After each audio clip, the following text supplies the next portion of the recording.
Assalamualaikum warahmatullahi wabarakatuh. Shalom, Om Swastiastu, Namo Buddhaya, Salam Kebajikan bagi kita semua. Perkenalkan, nama saya Muhammad Dafara Satyakusuma dengan NIM B00251194 dari kelompok B4 atau kelompok 14. Di sini saya akan menjelaskan mengenai fisika kimia. Oke, kemudian dari kasus yang ada di sini kita diminta untuk menjelaskan mengenai saluran sekresi vesika vilea, kemudian menyebutkan nama otot yang mengelilingi dari papila duodeni mayor serta otot-otot penyusunnya. Kemudian yang terakhir menyebutkan nama kelainan vesika vilea beserta juga dengan gejalanya. Nah, yang pertama itu ada saluran sekresi vesika vilea.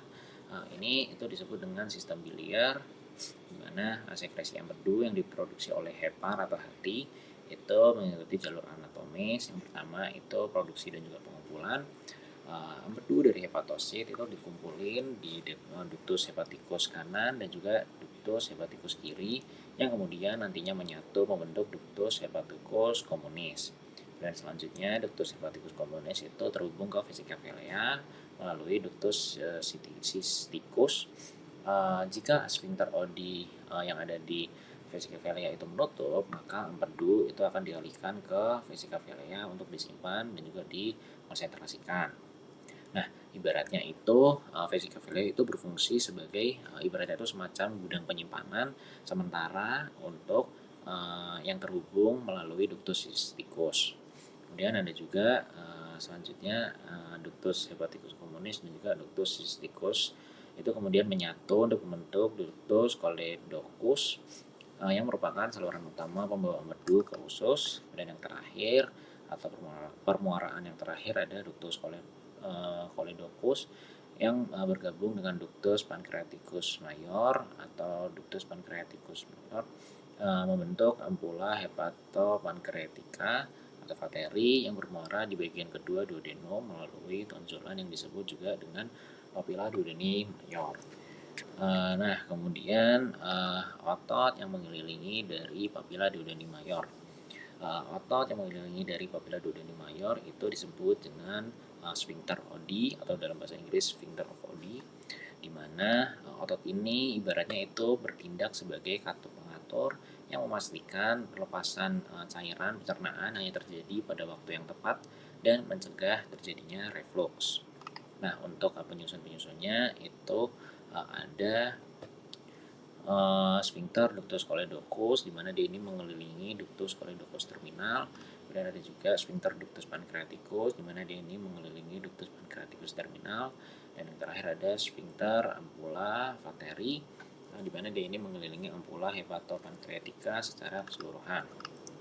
Nah, yang terakhir itu ada kelainan dari vesika vilea dan juga gejalanya.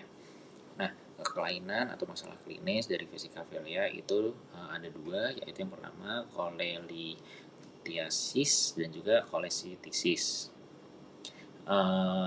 Keduanya ini dibedakan yaitu cholelithiasis itu merupakan batu empedu, di mana pada klinisnya itu merujuk pada kondisi adanya batu empedu atau cholelitis di dalam vesika vilea, di mana untuk gejalanya itu muncul ketika batu ini berusaha keluar melalui ductus cysticus dan menyebabkan sumbatan.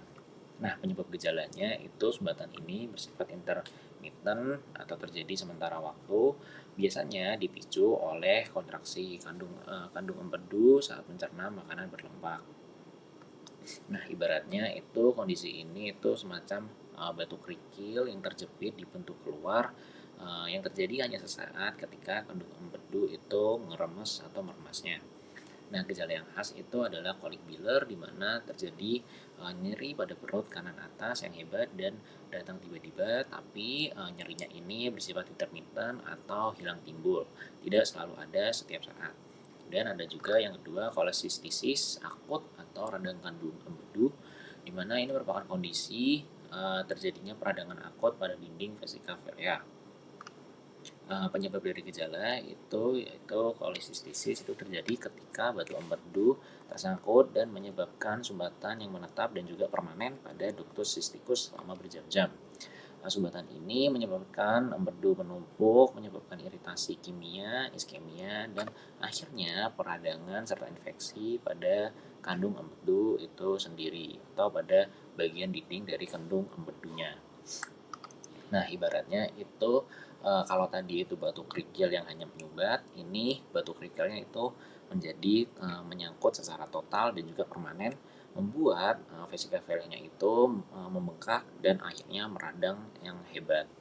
Nah, gejalanya itu pada kolesistisis itu berlangsung lumayan parah atau lumayan hebat, dan juga nyeri yang akan dirasakan itu nanti akan dirasakan secara permanen atau tidak intermittent, atau nyerinya itu ibaratnya itu menetap, terjadi berlangsung selama lebih dari 6 jam hingga berhari-hari karena ada proses peradangan dan juga infeksi gejala sistemik seperti demam tinggi, mual, dan muntah yang sering muncul.